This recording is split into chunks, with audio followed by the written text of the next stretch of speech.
Atlantis has been found once and for all. Today we've got legends of cities of gold, advanced technologies beyond our understanding, and entire civilizations swallowed by time. Maybe those lost cities weren't all just a myth. Atlantis discovered near England. Okay, hold on to your tridents, folks, because this is wild. Turns out Atlantis has been hiding off the coast of Britain this whole time. The world's most popular mythical city might turn out to be real. British historian Matthew Simpson has pinpointed the location of the lost city. He says that Atlantis is underwater at a site called Uraka. It's the most likely location for Atlantis and even has obvious man-made features, pointing to a lost civilization. Imagine all this time we've been looking for Atlantis in the wrong place. It wasn't lost, it was just hiding, like your keys at the bottom of your purse. As you may know already, it was the Greek writer Plato who made Atlantis famous more than 2,000 years ago. He wrote a story in ancient Greece about a phenomenal naval powerhouse that practically ruled the world. This nation lived on a massive island and was so strong that they even besieged Athens at one point. The people of Atlantis had access to sophisticated technology. They were far more advanced than other cultures in the world, but their hubris was their ultimate downfall. They thought they were above the gods, and so the gods sent their city tumbling into the ocean. Even the most advanced civilization can't escape the consequences of a massive ego. Plato was kind enough to give us some clues as to where Atlantis was located before it sank. It was those very clues that Matthew used to help pinpoint its location. Plato said that Atlantis was located beyond the Straits of Gibraltar in the Atlantic Ocean, on an island about as big as Libya. From Atlantis, you could sail to other continents far away in the ocean. Plato was almost certainly talking about North America. Atlantis was on the way to the Americas from Europe. To figure out the location of Atlantis, Matthew simply needed to find a large sunken landmass, but he ran into a major problem right away. The thing is, there are no huge sunken continents in the Atlantic Ocean that match Plato's description. Matthew concluded that Plato was probably exaggerating. He was a writer after all, someone who made a living by telling stories and exaggerating. Matthew believes Atlantis was real, just not quite as big as Plato said. And that's how Matthew fell on Uraka. Uraka is an uninhabited granite islet near the coast of England. It is the only large piece of continental crust near the Strait of Gibraltar that would be a fit for Atlantis' location. Plus, you could island hop from Uraka to Iceland, then to Greenland, and then on to America, like Plato said.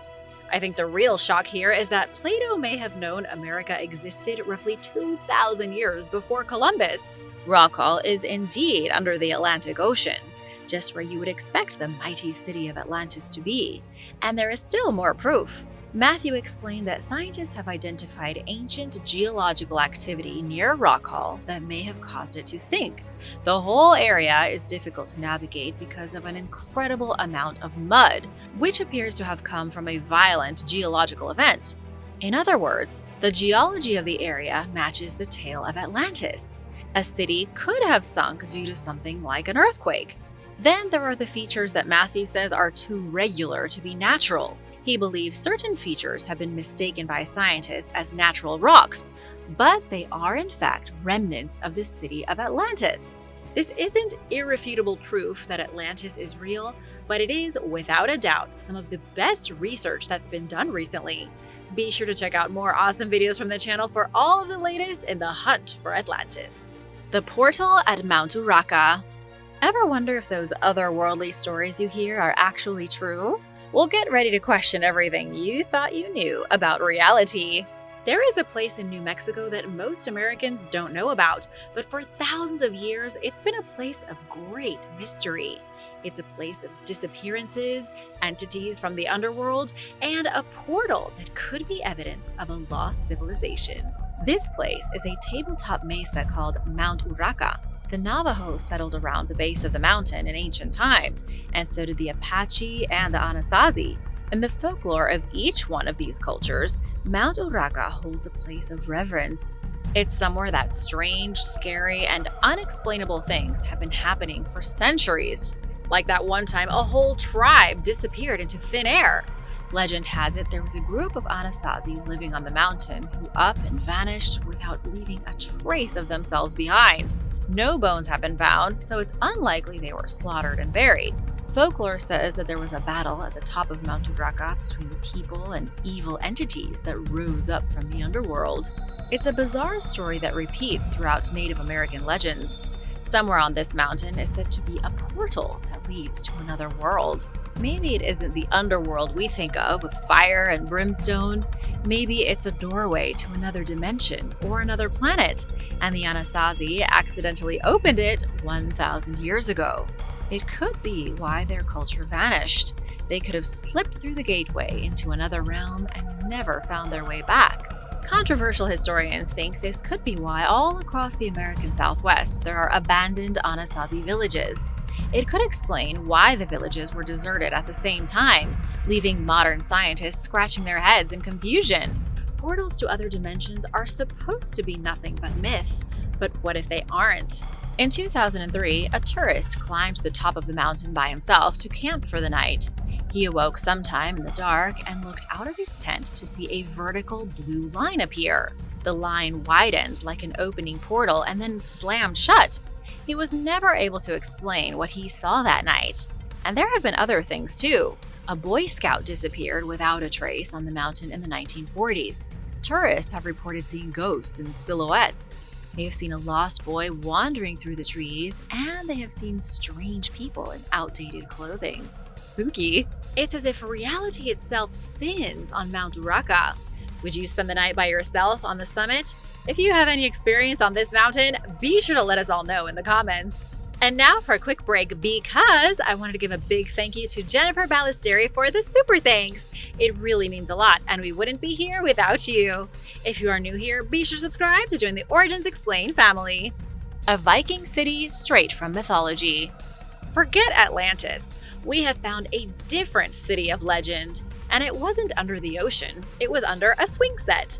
A city dismissed for decades as a Viking myth has been confirmed as real by archaeologists. They have pulled a mythological city into real life, and it was all thanks to a construction project on a small Polish island. In a public park on Volyn Island, a new observation tower was being built. It was a simple construction project to improve the community, but when workers started digging, they found something nobody had expected. There were ruins, old ruins, and there were artifacts too. So the observation tower was supposed to give people a better view of the park. Instead, it gave them a glimpse into the past. This was a construction project with a side of time travel. It turned out the observation tower was being built on the remains of a city from the 10th century, so about 1,000 years ago. The artifacts were identified as Viking, and that was when scholars got really excited. The archaeologist from the Academy of Sciences in Poland, with a difficult name for me to pronounce, said the discovery could solve a mystery going back over 500 years. Researchers think the city in the park is called Jomsborg, a place that is mentioned in texts from the 12th century, but has never been confirmed as real. It's not quite as mythical as Asgard or Avalon, but there were a lot of historians who didn't think it existed at all. They figured Jomsborg was made up as a combination fortress and trading post for the sake of an Old Norse saga. In the ancient texts, Jomsborg was more than a Viking city. It served as a trading post for a variety of ancient cultures, including Germanic and Slavic tribes. Catalina Kokora from Volyn's History Museum told the New York Times that Jomsborg would have been a medieval New York City.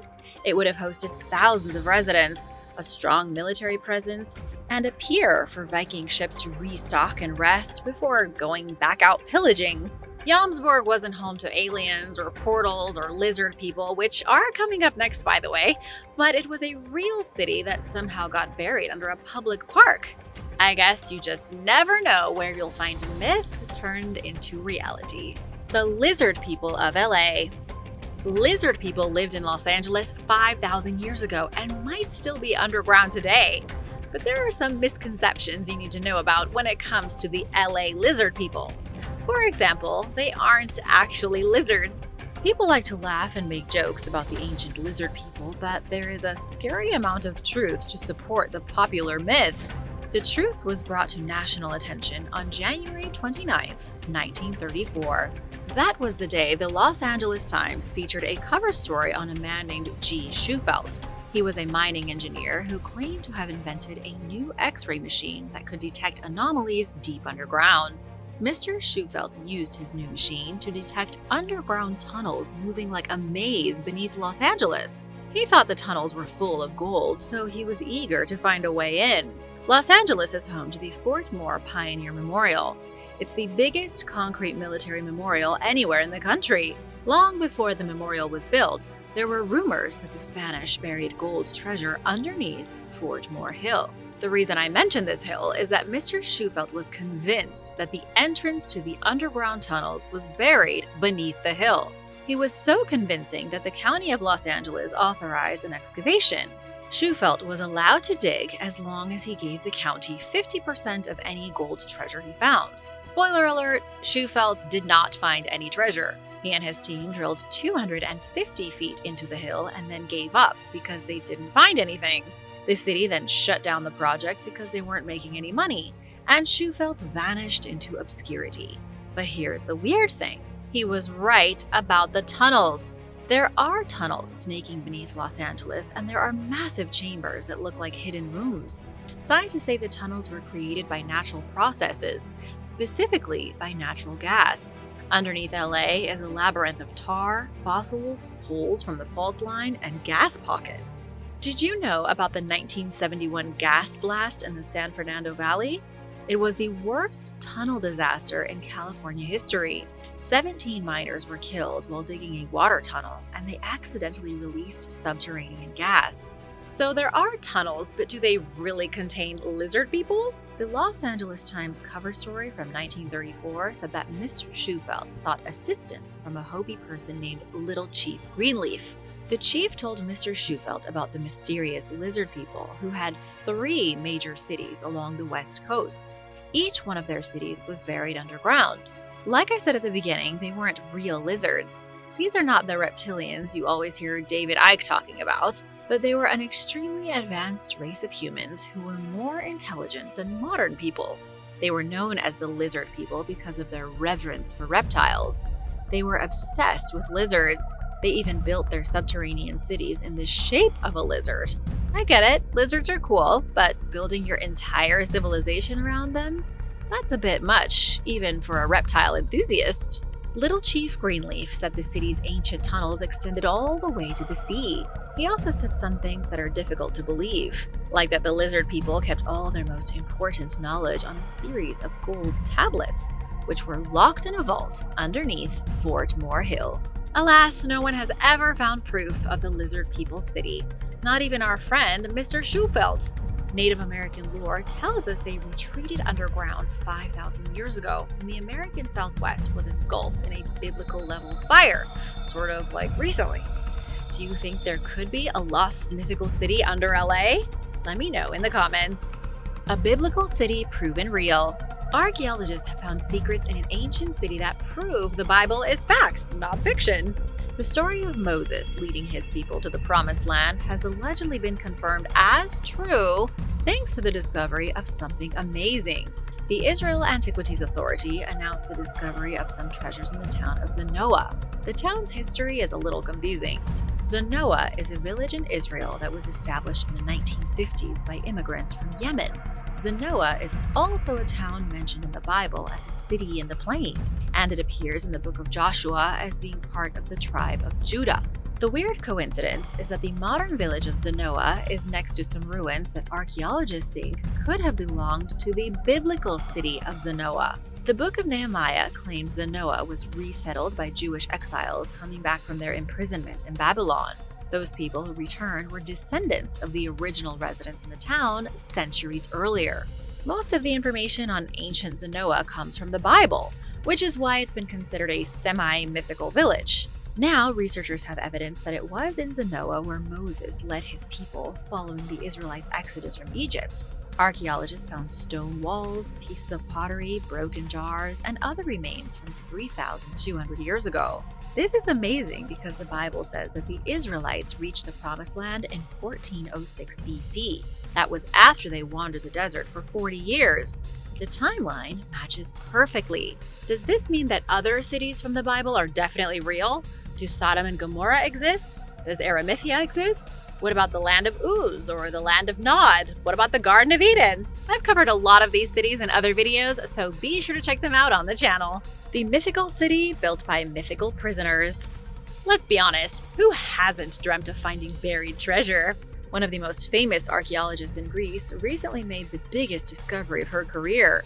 She found a mythical city that was built by prisoners of war from another mythical city. That's 2 mythical cities for the price of 1.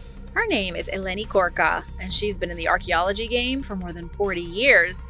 She was behind the discovery of Tanagra, a city mentioned primarily in Greek myth.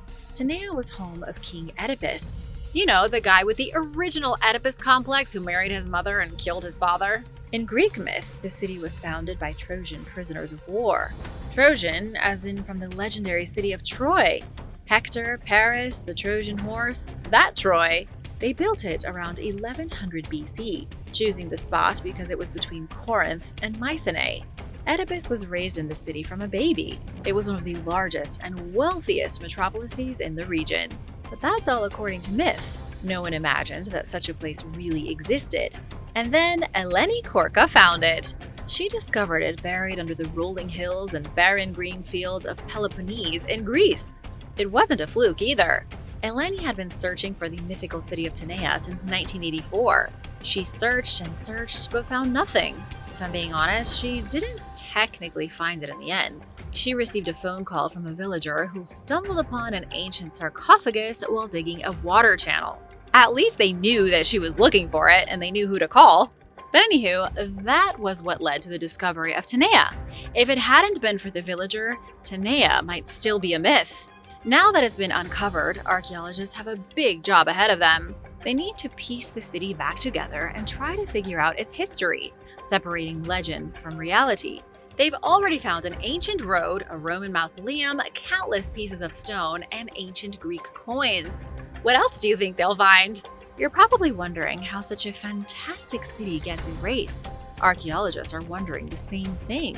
One of the biggest mysteries surrounding Tanagra is why it vanished.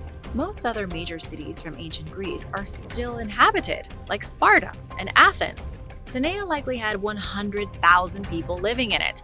But where did they all go? Where are all the ruins? There are a few possible answers. History tells us that King Alaric of the Visigoths raided Greece in 397 AD. He was notorious for flattening cities, destroying them so effectively he wiped them from existence. It could be that Alaric destroyed Tanagra on his way to destroy Rome. Another issue is that Tanagra seems to have been picked apart for its materials. Archaeologists said the nearby villages were built around 200 years ago from stones pillaged from Tanagra's ruins. Half of the lost city has been disassembled and reused other places. The lost continent bigger than Atlantis. You know how sometimes you stumble upon a conspiracy theory that is just so outlandish you can't help but wonder if there's a grain of truth to it? Prepare to have your mind blown, because the legend of Lemuria, that mythical land of monkey men, might not be so legendary after all. I know, it sounds like a bad sci-fi movie, but hear me out. Scientists didn't believe the lost continent of Lemuria was real until suddenly they found it. But does this sunken continent really hold the secrets of a prehistoric civilization of monkey men? Probably not. In the 1800s, scientists got together and decided a continent once connected the island of Madagascar with the continent of India. They named the continent after lemurs, not because they're cute and fuzzy, but because of science. Keep in mind that the early 1800s was a time of scientific wonder. People were just starting to explore the world and find new species of animals. At the beginning of the 19th century, people still didn't know what germs were. Scientists in the 1800s were basically just making stuff up as they went along. It was the Wild West of science, baby. Scientists in Madagascar were amazed by the sheer number of lemurs they found there, but they were also confused because they found more species of lemur in Madagascar than in all of Africa. Plus, the only other place you can find lemurs is in India. Scientists couldn't reconcile there being lemurs in India and Madagascar since they weren't connected by land. How did ancient lemurs get from India to Madagascar without swimming hundreds of miles of open ocean?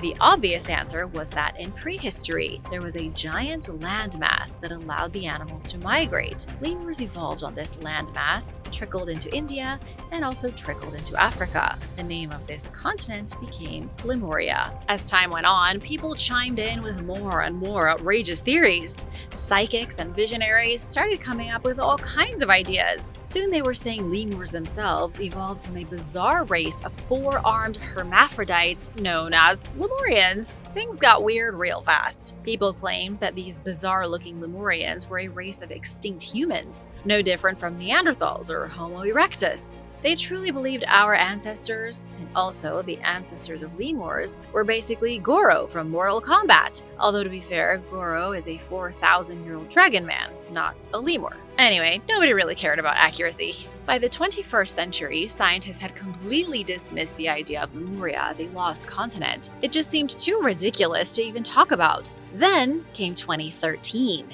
and scientists were left in disbelief. Geologists found traces of a lost continent in the Indian Ocean. The lost continent begins in the ocean south of India and extends for hundreds of miles towards Mauritius and Africa. Scientists confirmed that the stories of Lemuria were true. One thing is finding a geological continent, and the other is saying who or what lived on it. Scientists are calling the lost continent Mauritius to try and separate it from myth. There is one more thing you need to know about the continent. It sank 84 million years ago, 30 million years before lemurs evolved on Madagascar. Scientists say the continent has nothing to do with lemurs or human civilization. The lost utopia of Avalon. Are myths just myths, or is there a grain of truth behind these stories? The only mythical city with more potential locations than Atlantis has to be Avalon, legendary home of King Arthur's half-sister, the witch Morgana. In some legends, it's an island.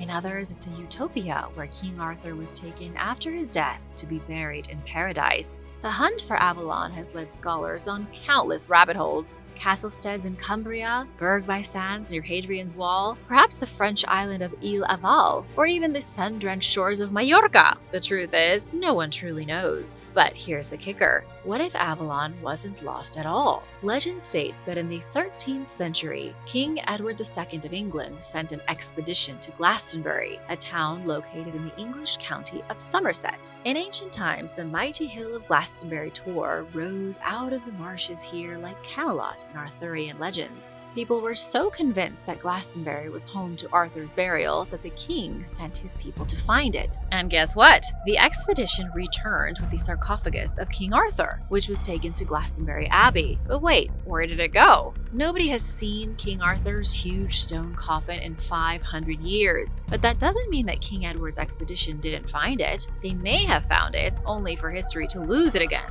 There are records from Glastonbury Abbey which say the remains of King Arthur and Queen Guinevere were put in a tomb in the Abbey church. When King Edward visited in 1278 with Queen Eleanor, the tomb was opened so that they could see Arthur's sarcophagus. The chronicler wrote that the tomb was built in the choir before the high altar. Fast forward to the 1530s, and antiquarian John Leland visited Glastonbury Abbey. He saw Arthur's tomb with his own two eyes. He even described it. Leland said that Arthur's tomb was made of black marble and had 4 lions at its base. At the head of the coffin was a crucifix, and at the foot was an image of Arthur himself, carved in stone. There are no other written mentions of the tomb at the Abbey. Today, there isn't a single fragment of the tomb left, and there isn't one bone of Arthur or Guinevere. Maybe Avalon was never a real place, or maybe it was. This is the frustrating conundrum when looking at these sort of legendary places. Maybe Avalon was a small town in the marshes of Glastonbury, and Arthur's body really was buried there during the Dark Ages. No one has ever found it because King Edward already excavated Arthur's coffin nearly 800 years ago.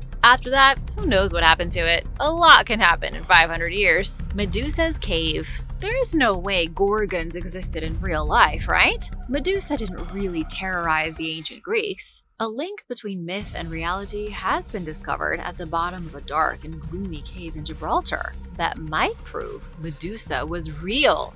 Scientists found evidence of Gorgon worship at an ancient shrine in Gorham's cave. The evidence came in the form of ceramic fragments broken off Medusa's head. In this case, Medusa's head was made of ceramic, not flesh and blood snakes. But that doesn't make the artifacts any less incredible. Gorham's cave is at the base of one of the pillars of Hercules, marking the edge of the known world for ancient Greece. Beyond the pillars of Hercules was a land of monsters and mythical kingdoms. Greek myth says there were 3 Gorgons, Medusa and her sisters Uriel and Stheno. Each sister was a hideous monster with hair made of venomous snakes. What you often don't see in modern depictions is the rest of their terrible bodies. The Gorgons had golden wings, scaly skin, flicking tongues like lizards or snakes, and boar fangs. They all turned people into stone with a single glance. Perseus was the legendary hero who destroyed Medusa. In the heroic tales, there are obvious references to places around Gibraltar, Gorham's cave, and the Pillars of Hercules. There is enough circumstantial evidence to suggest a real Medusa-like monster lived in the area in the 6th century BC. The newly found ceramic image of her face is the icing on the cake. You can roll your eyes all you want, but who's to say that Greek monsters didn't really exist?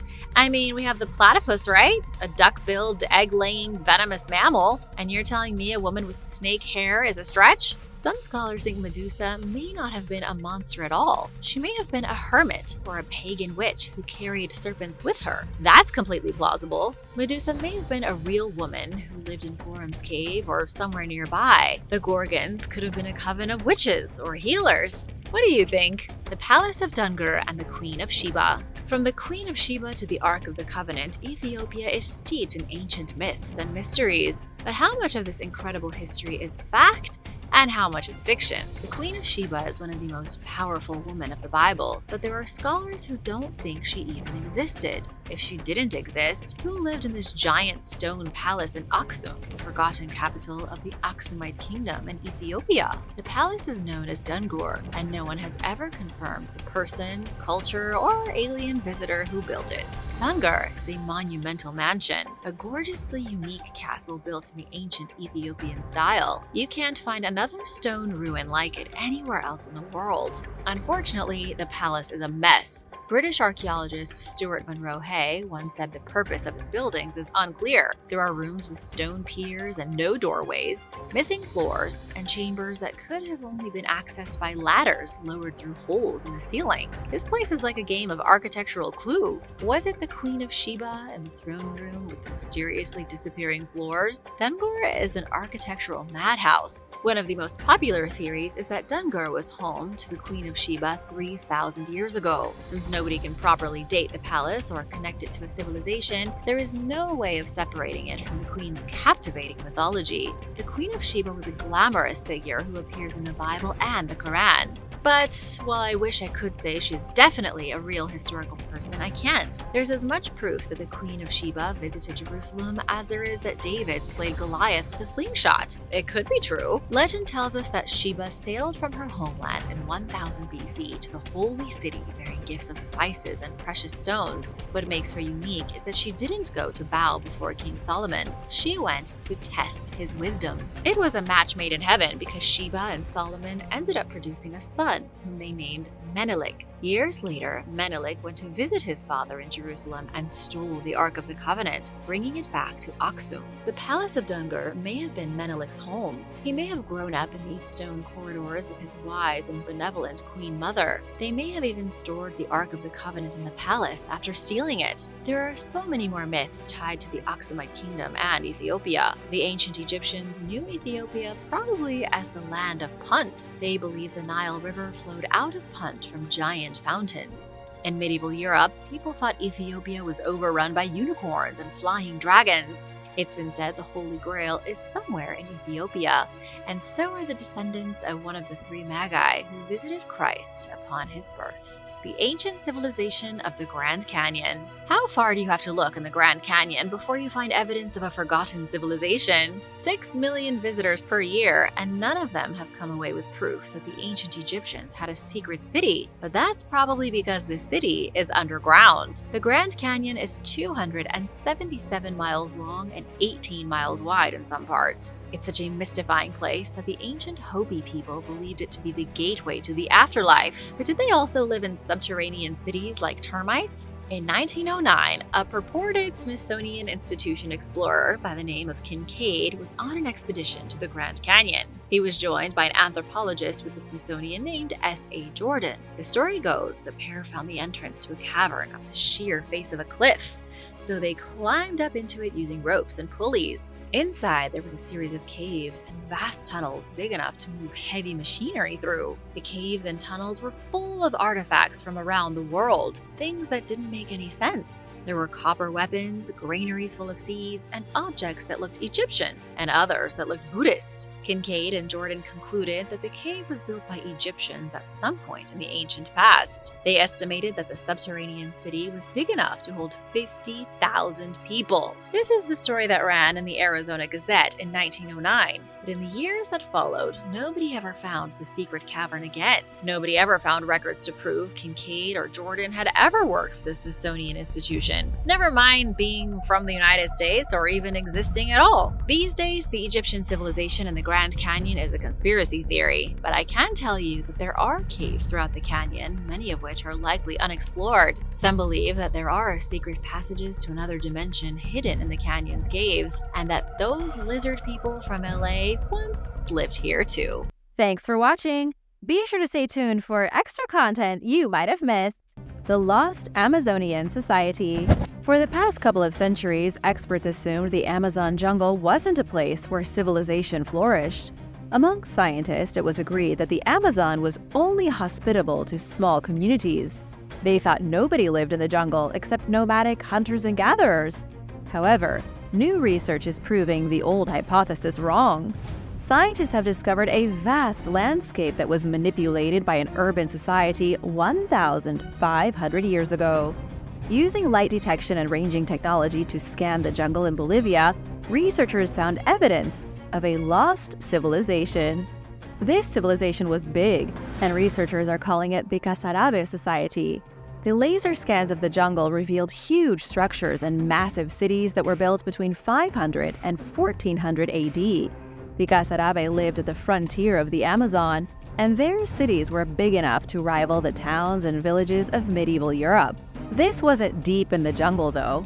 It was in the savanna floodplains along its edges. Researchers scanned an area of about 1,700 square miles. The scans allowed them to identify pyramids, terraces, and the remnants of settlements. Many of these monumental structures were built from mud brick, with the cities connected through complex water canals.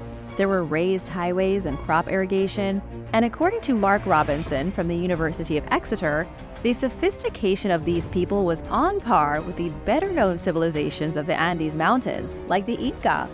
The craziest part is that all these cities are gone. Yes, they had monumental buildings and massive pyramids, but they've all been destroyed or swallowed by the jungle. They were only identifiable because of the laser scanning the ground, revealing where the structures once stood. Nobody knows what happened to the civilization. They were amazingly advanced and obviously fantastic architects, yet they vanished and left almost nothing of themselves behind. And now for number 7. But first, I want to give a big shout out to Emmanuel, Xavier, and Buzzin' Along. I'm so glad that this channel is part of your daily routine. Thanks so much for watching and supporting Origins Explained. We wouldn't be here without you. If you are new here, be sure to subscribe and join the family. The Secret Bosnians. There is a giant stone sphere in the European country of Bosnia that's been a source of great mystery for years. The enormous sphere is partially buried in the forest, looking like a giant polished cannonball. According to archaeologist Samir Osmanagic, often called the Bosnian Indiana Jones, this sphere was made by a previously unknown civilization. Samir believes the nameless civilization lived in this forested part of Bosnia over 1,000 years ago. He says they dominated the lands of the Visoko Valley, but their towns and cities are all buried.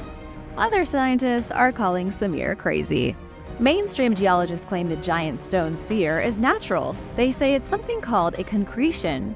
A concretion is formed naturally over many thousands of years as small mineral particles stick together.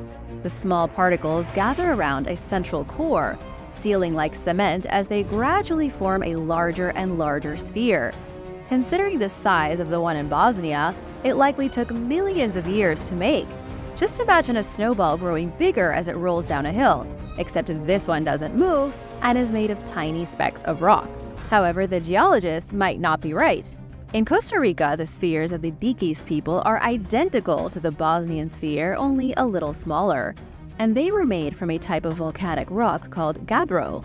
This is important because volcanic rock doesn't naturally form into a perfect spherical shape.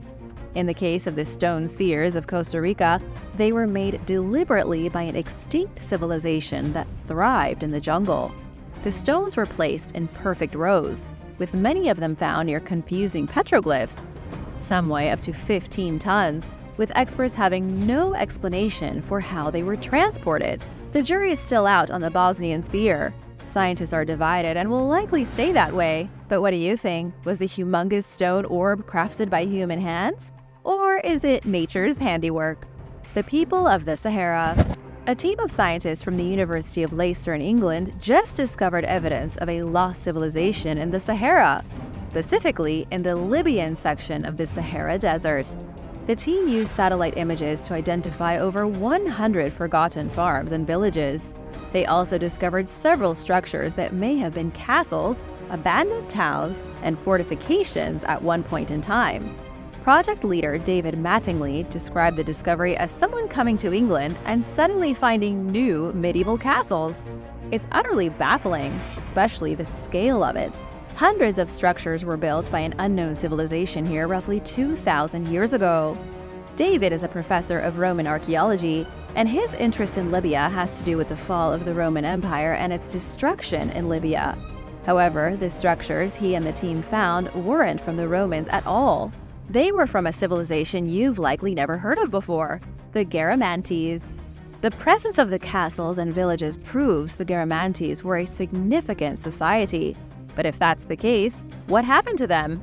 Because the structures were found so deep in the Sahara, it's tough to investigate them. But being in such a hot and inhospitable place does have its archaeological benefits. The structures have remained relatively intact, even if partially swallowed by sand dunes. And many of the castles still have walls standing 13 feet tall. Amazingly, satellite images show irrigation systems that would have brought water and crops to the desert.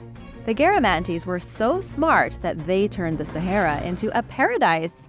In an ancient Roman text, they're described as nothing but barbaric nomads. So the Romans were clearly lying. Sadly, researchers still don't know what caused their civilization to collapse. The Garamantes likely played a huge part in the trans-Saharan trade. They would have had towns in the desert oases throughout the Sahara, but for an unknown reason, their civilization dried up about 1,500 years ago, around the same time that Rome fell. Lost Miami. Scientists recently made a groundbreaking archaeological discovery in downtown Miami, of all places. A development group was planning to build a trio of residential towers. But before they could start, archaeologists had to go over the site. And that was when they found evidence of a civilization that lived in Miami 7,000 years ago.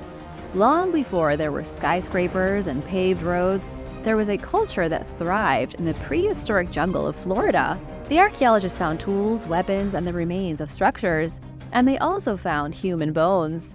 Everything points to an extensive civilization that made downtown Miami their home. And what's even more incredible is that the civilization here predates the supposed cradle of life in Mesopotamia by at least 1,000 years. Because Miami is so modern and the city isn't about to be torn down and excavated, researchers have no idea how advanced the civilization was. They could have had palaces, temples, and pyramids, but there isn't any real way to know unless all of Miami is demolished.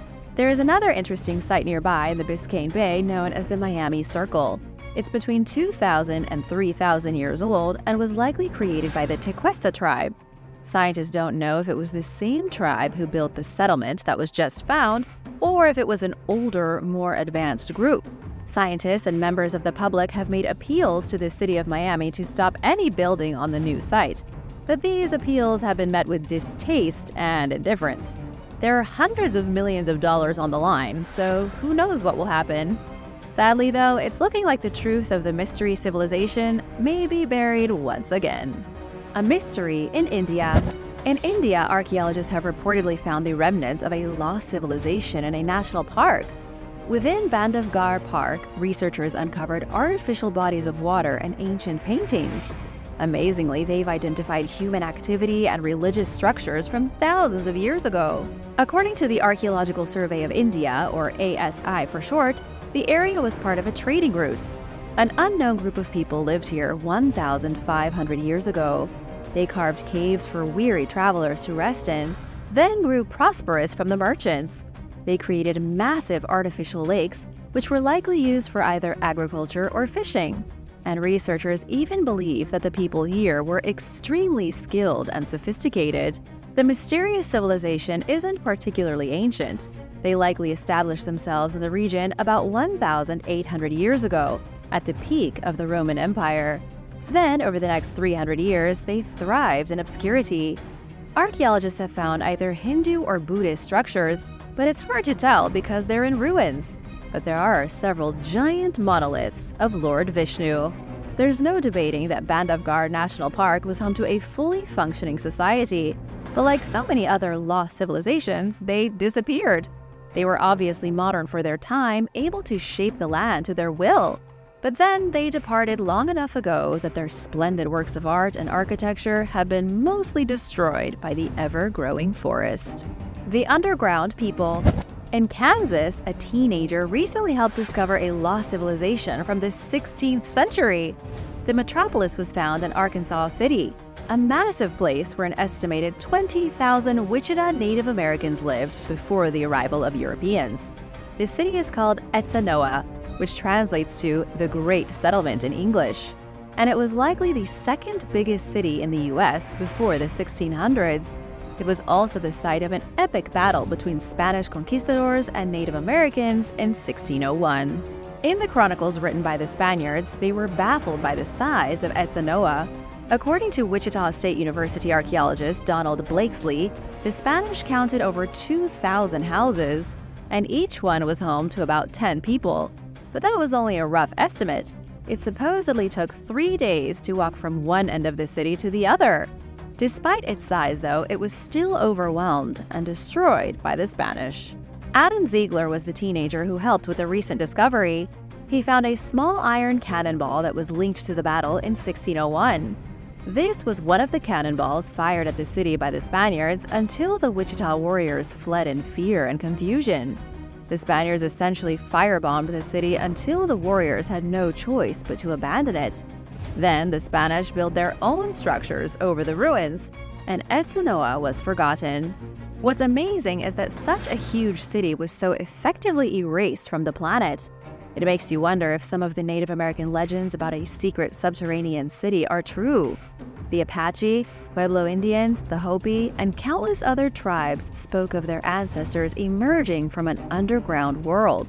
According to many native creation myths, their people emerged from a subterranean city following a great cataclysmic event, likely a flood. But could such a city have been erased just like Zanoah, buried somewhere in the continental United States? Or could it still be around somewhere, preserved beneath modern city streets, or buried under a mountain? Unfortunately, nobody knows for sure. Lost Guatemala. A lost civilization has been found in Guatemala. Archaeologists recently found the ruins of a Maya civilization from the pre-classical period, and they lived a staggering distance from the famous ruins of Mexico's Yucatan Peninsula. Scientists utilized laser beams to survey the Guatemalan jungle and identify hidden urban structures. They found a monumental web of about 1,000 settlements inside an area of 650 square miles. These settlements all appear to have been connected by an extensive system of roadways. It's like archaeologists found a prehistoric country that was connected by interstates and highways. The reason researchers are calling it a new civilization, even though it's technically part of the Maya, is that they were so far from the other Maya settlements.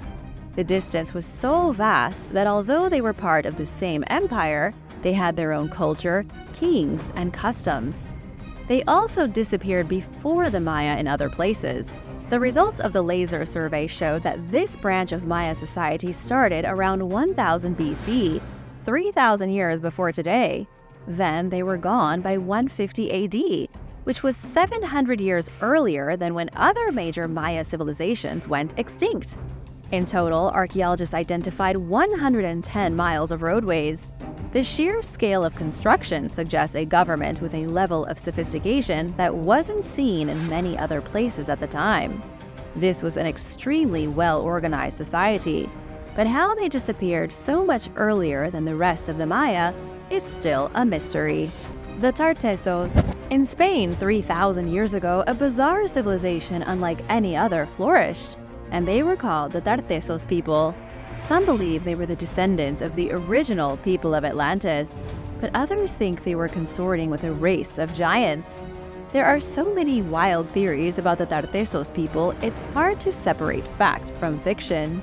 Scientists have known about them for a few decades, but they are still pretty new on the scene. And what's exceptionally new is that archaeologists just found the first ever sculptures of human figures made by the Tartessos.